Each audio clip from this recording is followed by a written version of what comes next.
In today's video, I'm going to teach you how to run a profit and loss statement in QuickBooks Online. A profit and loss, often called a P&L or income statement, shows your total income, your total expenses, and the net profit or loss for a specific period. It's one of the most important reports for understanding how your business is performing. So let's walk through how to access it quickly and confidently.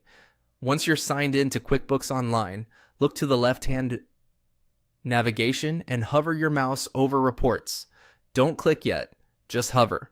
This opens the reports area and helps you see the available categories at a glance. If your screen is smaller, you may need to move your cursor a bit for the panel to appear, but the goal is the same. Get into the reports section so you can find the standard reports provided by QuickBooks. Next, click on Standard Reports. This tab contains the core, ready-made reports that most businesses use regularly. It's organized to make commonly used reports easy to find, and it prevents you from sifting through custom or management reports when you just want a straightforward P&L. Now, locate and click on Profit and Loss.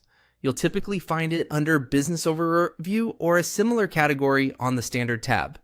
Clicking it opens the report and displays your income, cost of goods sold if applicable, operating expenses, and net income.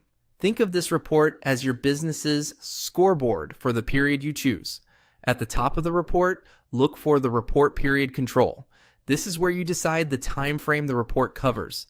Choosing the right period matters because it frames the story your numbers tell, whether you're checking a quick monthly snapshot, reviewing quarter-to-date performance, or confirming results for the full year.